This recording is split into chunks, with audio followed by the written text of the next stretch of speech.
Hello दोस्तों, this is Shri Ram Agarwal. स्वागत है आप सभी का मेरे यूट्यूब चैनल सीरा कोचिंग क्लास में।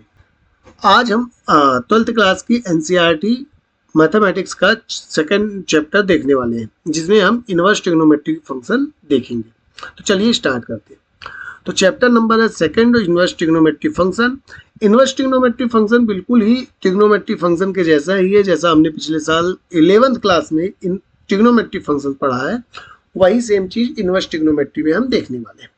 ठीक है, तो इनवर्स ट्रिग्नोमेट्री में जो सबसे पहले हम देखने वाले हैं, चूंकि हम फंक्शन की बात कर रहे हैं, तो यहाँ डोमेन और रेंज बहुत ही इंपॉर्टेंट रोल प्ले करते हैं। तो सबसे पहले हम स्टार्ट करते हैं साइन इनवर्स, कॉस इनवर्स, जितने भी ट्रिग्नोमेट्री फंक्शन होते हैं, इनवर्स ट्रिग्नोमेट्री फंक्शन, फिर उनकी डोमेन या values of x, values of x, है ना। और फिर यहाँ पास आएगा रेंज। ठीक है, रेंज को यहाँ पास हम एक और शब्द प्रिंसिपल ब्रांच से जानते हैं, क्या कहलाती है? Principal branch. ठीक है, हाँ, प्रिंसिपल ब्रांच को हम मुख्य मान कहते हैं।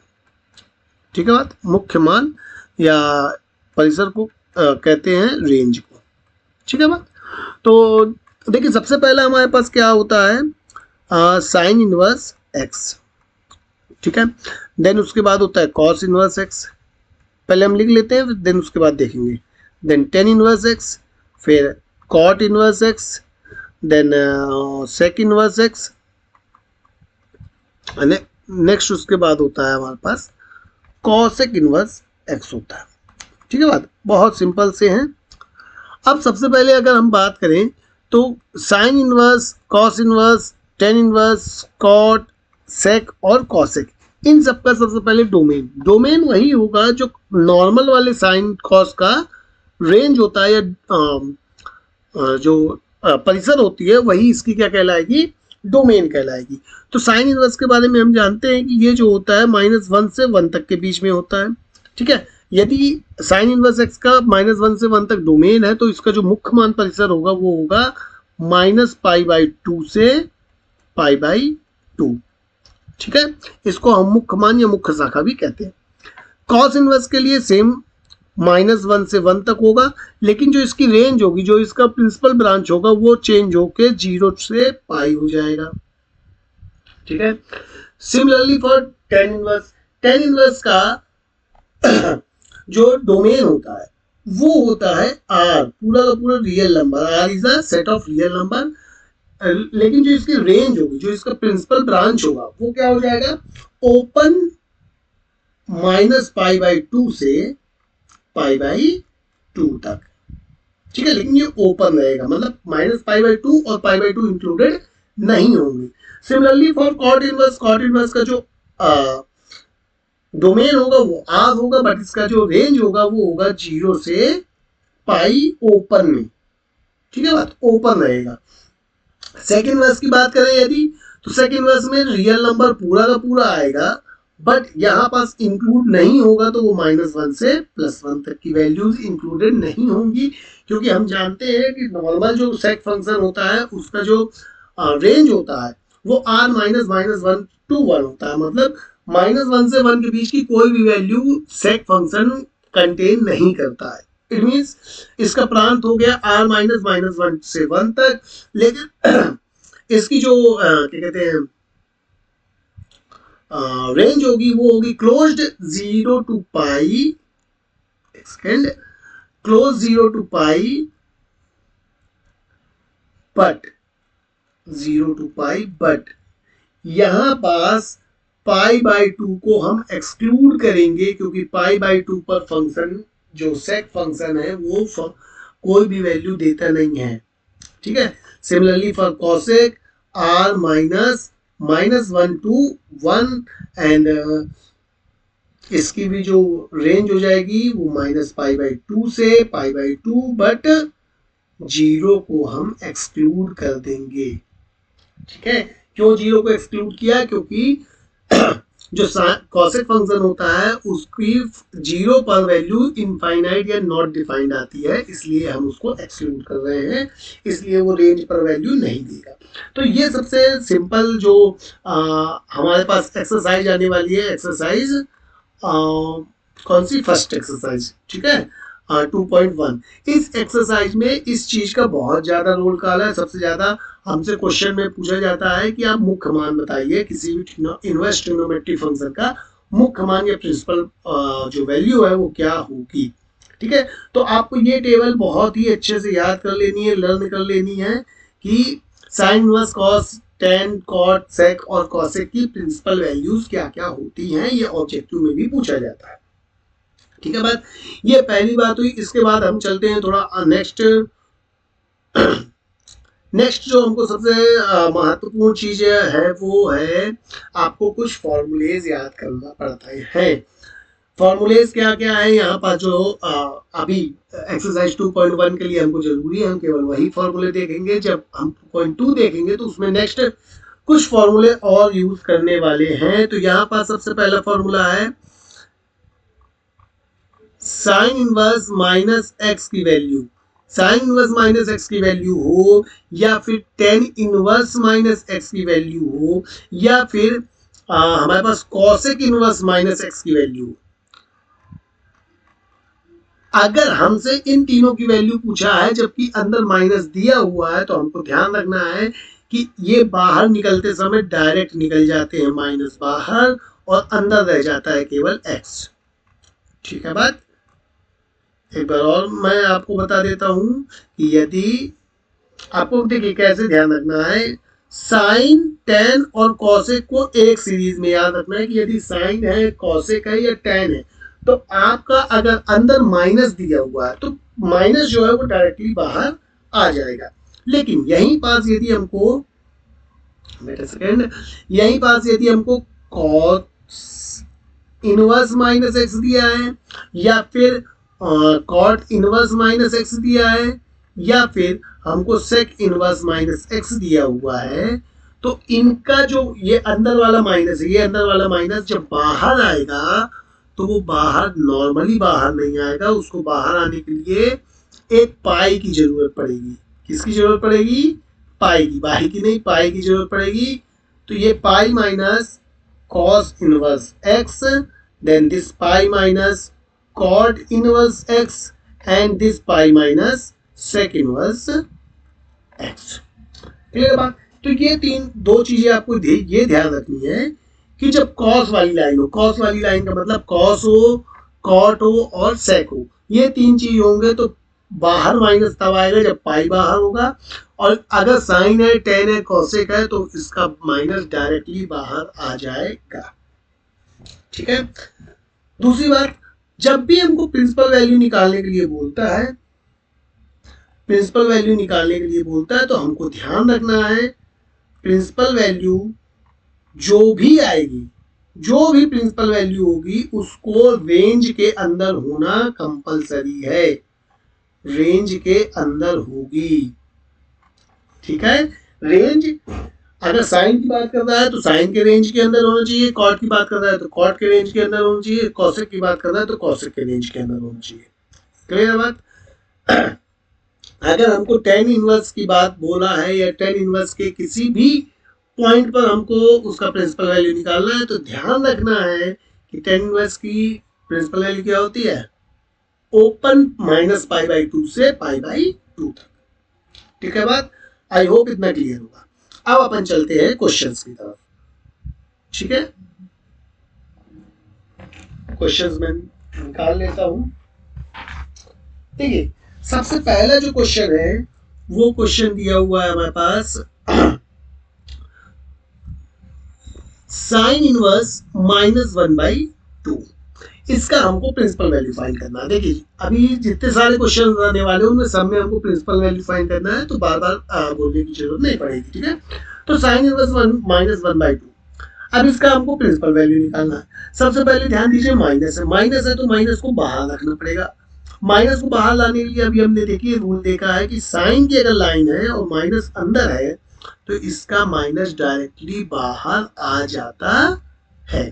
तो इसका माइनस डायरेक्टली बाहर कर दो, तो माइनस साइन इनवर्स 1/2।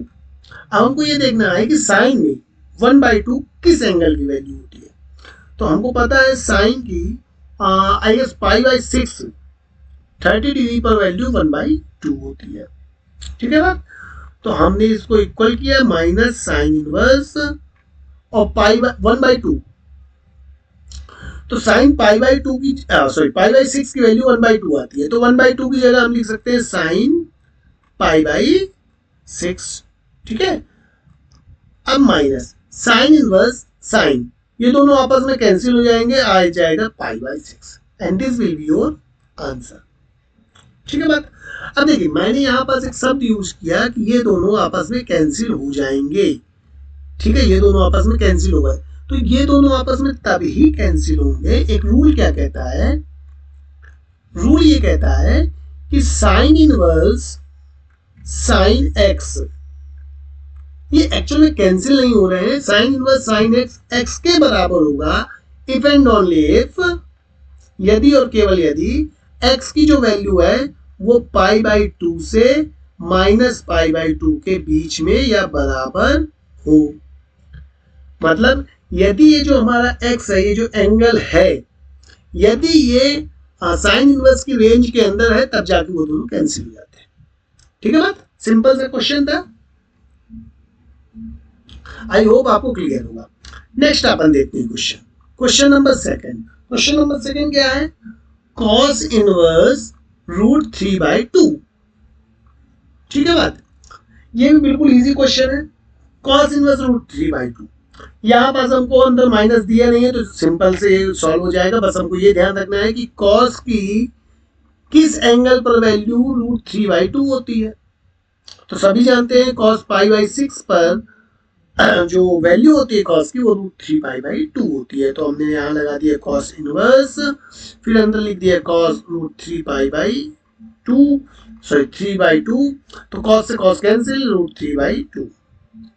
ठीक है, सॉरी ये 3/2 की जगह π/6 आएगा, तो ये हमारा आंसर आ गया π/6। यहाँ भी सेम वही हो रहा है, यदि cos इनवर्स cos x है तो इसका आंसर x आएगा यदि x जो है वो पाई से छोटा या 0 से बड़ा या बराबर होगा। क्लियर है बात। ठीक है। हाँ, एक चीज और याद है, ध्यान रखना है आपको कि ये जो आंसर आ रहा है, क्या ये आंसर प्रिंसिपल ब्रांच के अंदर आ रहा है। यदि प्रिंसिपल ब्रांच के अंदर आ रहा है तब हम इसको बोलेंगे cos इनवर्स √3/2 का मुख्य मान कितना है, π/6 है। ठीक है। नाउ नेक्स्ट क्वेश्चन क्या है हमारे पास, देखते हैं। अब आई गेस आपको समझ में आ रहे होंगे। तो नेक्स्ट क्वेश्चन है cosec inverse, third number question है cosec इनवर्स 2। सिंपल सा क्वेश्चन है, इस सिंपल से क्वेश्चन का सिंपल सा आंसर होगा cosec इनवर्स 2। cosec 2 कब होता है, cosec की वैल्यू 2 कब होती है, cosec की वैल्यू 2 जब होगी जब साइन की वैल्यू 1/2 होगी। तो साइन की वैल्यू 1/2 होती है कब, साइन की वैल्यू 1/2 होती है 30 डिग्री पे, तो cos की वैल्यू 30 डिग्री पर होगी 2। तो यहाँ पास हम डायरेक्ट लिख देते हैं cosec inverse cosec π/6। Similarly cosec से cosec कैंसिल, तो आ गया आंसर 6। और cosec का जो प्रिंसिपल ब्रांच होती है वो क्या होती है, वो होती है क्लोज -π/2 से π/2 बट 0 को एक्सक्लूड करके, तो π/6 इनके बीच में आता है। It means required principal branches या प्रिंसिपल वैल्यू इज क्या हो जाएगा, π/6। ठीक है बात। आई होप आप गेस कर पा रहे होंगे, आप सॉल्व कर पा रहे होंगे। Now question number 4। अब अपन डायरेक्ट चलते हैं स्पीडली, तो देखते हैं tan इनवर्स √3 की वैल्यू क्या आती है, tan इनवर्स -√3। अब बताइए माइनस है तो माइनस को बाहर निकालना पड़ेगा, और tan में माइनस को बाहर निकालने के लिए हम क्या करते हैं, सिंपल से बाहर उसको कर देते हैं माइनस टेन इनवर्स एक्स। ठीक है, तो ये हो जाएगा equal to minus tan inverse root three.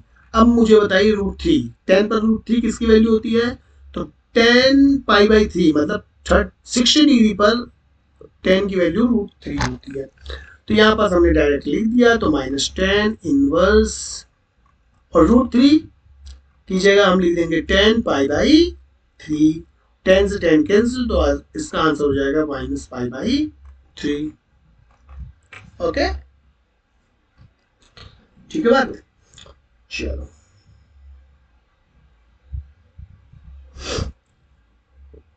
Now next question, question number 5। Question number 5 तो और भी इजी होगा, देखते हैं। क्वेश्चन नंबर 5 क्या कहता है? क्वेश्चन नंबर 5 कहता है cos inverse minus one by two. अब देखिए यहाँ पास कॉस है बट माइनस का साथ है, तो माइनस को बाहर निकालने के लिए हमको क्या करना पड़ेगा? माइनस को बाहर निकालने के लिए कॉस में एक रूल होता है कि cos inverse minus x which is equal to pi minus cos inverse x. ठीक है बात। तो इसको आप बाहर करके देख लो, कॉस इनवर्स में माइनस बाहर करेंगे तो pi minus cos inverse one by two. अब आप मुझे बताएंगे कि कॉस की किस पर वैल्यू वन बाई टू होती है। तो पहले वीडियो को पॉज करिए और थोड़ा सा दिमाग लगा के मुझे बताएं कि कॉस की किस पर वैल्यू वन बाई टू होती है।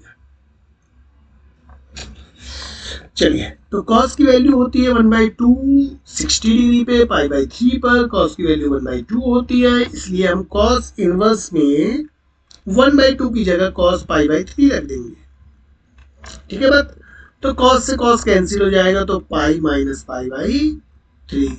तो देखिए अब यहाँ एलसीएम लेते तो आई गेस आप लोगों से बनता होगा, तो थ्री यहाँ चला जाएगा, तो three pi minus pi which is equal to two pi by three. और क्या ये वैल्यू कॉस की रेंज 0 टू पाई के अंदर आती है? बिल्कुल आती है। तो क्या हो जाएगा? अतः cos inverse minus one by to का मुख्य मान क्या हो जाएगा? का मुख्य मान क्या हो जाएगा? टू पाई बाई थ्री हो जाएगा। ठीक है बात। चलिए नेक्स्ट क्वेश्चन, अपन चलते हैं नेक्स्ट क्वेश्चन की तरफ। नेक्स्ट क्वेश्चन क्या कहता है?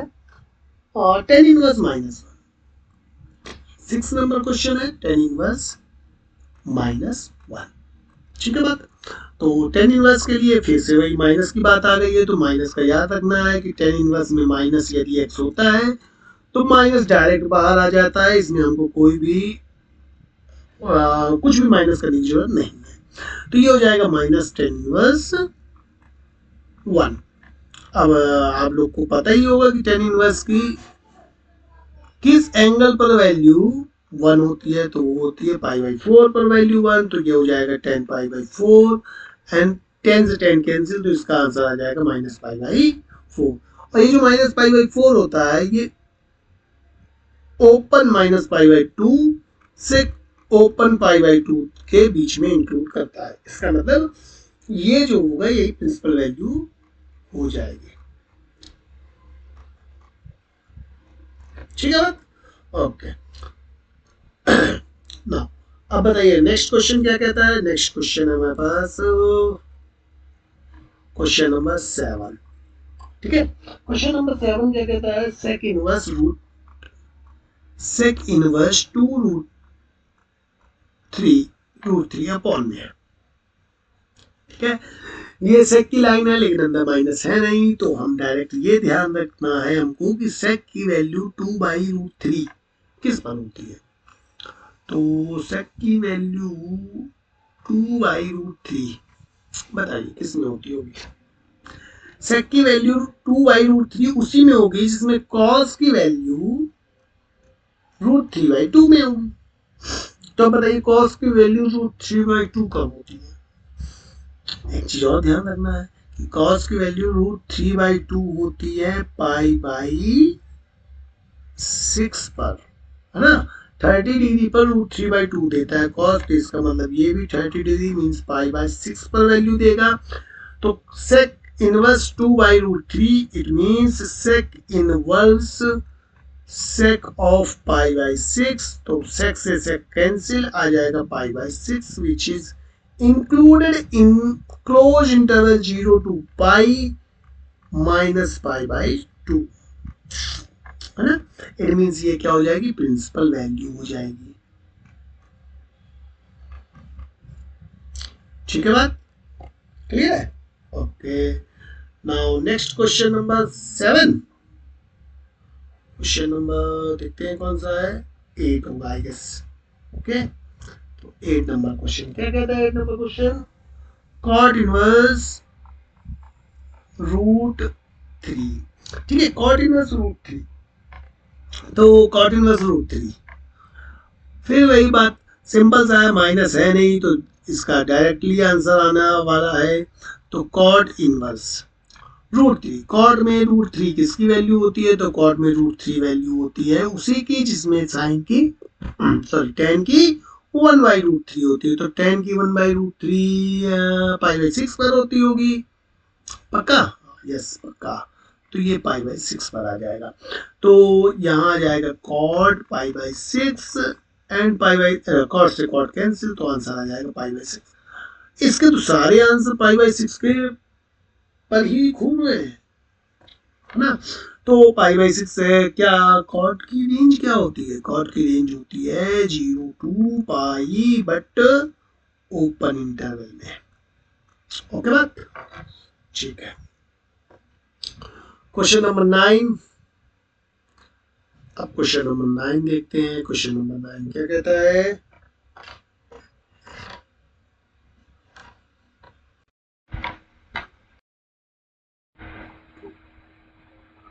Question number 9, cos inverse minus 1 by 2, no, cos inverse minus 1 by root 2, and this is question number 9। ठीक है,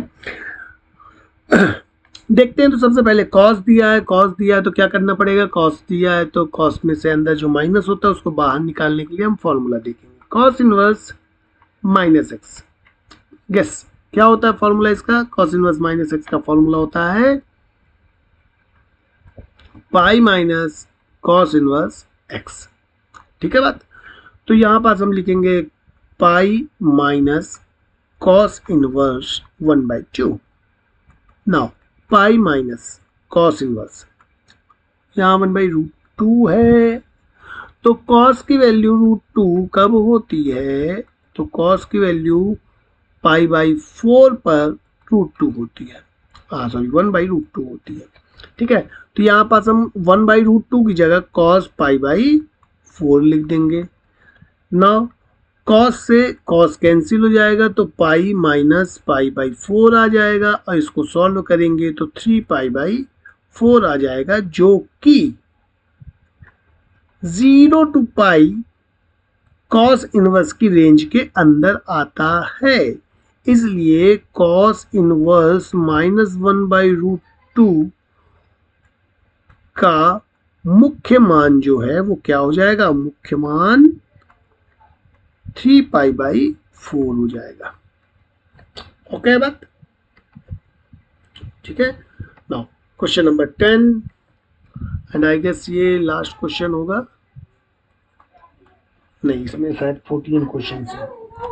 तो क्वेश्चन नंबर 10 क्या कहता है? क्वेश्चन नंबर 10 कहता है कॉसेक इनवर्स रूट में -2। ठीक है, अब मुझे आप लोग बताइए कि सबसे पहले माइनस को बाहर करने के लिए हम क्या लगाएंगे? तो कॉसेक वाला है, मतलब साइन वाली लाइन है, तो हम जानते हैं कि साइन के जैसी कोई लाइन होती है तो उसमें माइनस डायरेक्टली बाहर आ जाता है, इसमें कुछ करने की जरूरत नहीं है, तो डायरेक्टली माइनस बाहर आएगा। तो यहाँ पास देखेंगे तो माइनस कॉसेक इनवर्स रूट 2। अब आप मुझे बताएंगे कि कॉसेक में रूट 2 किस एंगल की वैल्यू होती है? तो आपको पता होगा कॉसेक में रूट 2 उसी एंगल की वैल्यू होगी जिसमें साइन की 1/√2 होती है। तो साइन की 1/√2 होती है 45 पे, तो कॉसेक की 1√2 जो होगी वो भी 45 पे होगी, मतलब π/4 पे होगी। तो यहाँ पास हम लगा देंगे कॉसेक π/4 एंड कॉसेक से कॉसेक कैंसिल, तो आंसर आ जाएगा π/4, है ना। और हम जानते हैं कि π/4 जो है वो ओपन π/2 से π/2 के बीच में आता है, और हमारी जो कॉसेक की रेंज होती है वो होती है -π/2 से π/2 -0। तो इसका प्रिंसिपल वैल्यू क्या हो जाएगा? प्रिंसिपल वैल्यू क्या हो जाएगी? π/4 निगेटिव। ठीक है बात। आई होप आप इतने क्वेश्चंस इजीली समझ पा रहे होंगे। ठीक है, नेक्स्ट क्वेश्चन हमारे पास क्या है? क्वेश्चन नंबर 11 का है। क्या कहता है? क्वेश्चन नंबर 11 कहता है कि यदि आपके पास देख लेते हैं और टेन इनवर्स कम गया 1 plus cos inverse -1/2 plus sine inverse -1/2। ठीक है, इसका हमको वैल्यू फाइंड करना है।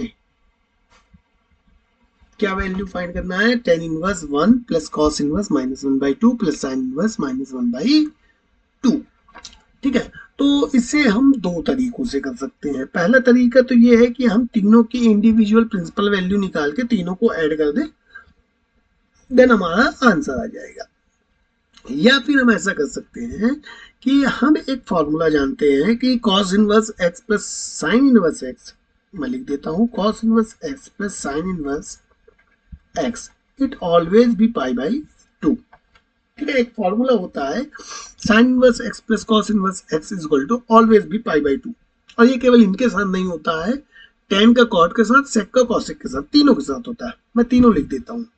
ठीक है, tan inverse x plus cot inverse x बराबर भी π/2 होता है, and sec inverse x plus cosec inverse x ये भी π/2 के ही बराबर होता है।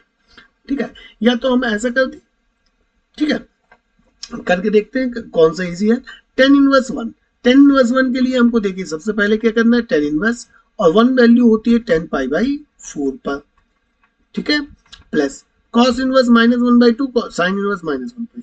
एक चीज और ध्यान रखना है, यहाँ x what ever the value of x, what ever value of x की वैल्यू कुछ भी हो, इनका आंसर हमेशा π/2 ही आना है।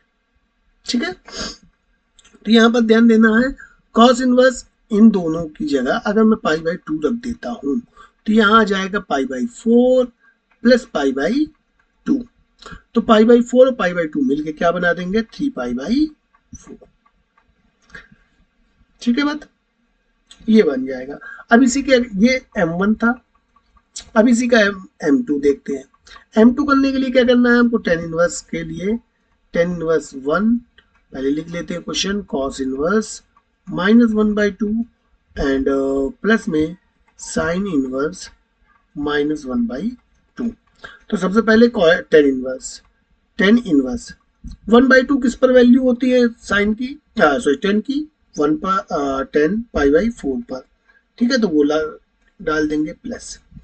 अब सबसे पहले ध्यान देना है कि यहाँ -1 है, माइनस है, तो माइनस को बाहर निकालने के लिए हमको कॉस में पाई लगाना पड़ता है, तो पाई माइनस कॉस इनवर्स 1/2 हो जाएगा। और यहाँ पास प्लस साइन के लिए अगर माइनस बाहर निकालना है तो साइन में माइनस को बाहर निकालने के लिए डायरेक्ट हम निकाल देते हैं, तो माइनस बाहर आ जाएगा, तो minus cos sorry sine inverse 1/2 हो जाएगा। ठीक है, अब कॉस की 1/2 कब वैल्यू होती है और साइन की 1/2 कब वैल्यू होगी, ये अपने को बताना है। तो ये तो 10 से 10 कैंसिल हो गया, तो ये π/4 बचा प्लस पाई बचा माइनस कॉस इनवर्स की 1/2, तो कॉस की 1/2 और साइन की 1/2 कब होती है वैल्यू? कॉस की 1/2 होती है पाई/3 पर और ये होती है पाई/6 पर। ठीक है, तो यहाँ पर लिखा देंगे -पाई/3 और ये हो जाएगा -पाई/6। ठीक है बात। तो यहाँ पास सबका एलसीएम ले लेंगे तो एलसीएम आ जाएगा और कितना आ जाएगा, चाहता ही 12 एलसीएम आ जाएगा। तो ये हो जाएगा 3 पाई प्लस 12 पाई, फिर यहाँ माइनस करेंगे तो 4 पाई और माइनस का 2 पाई।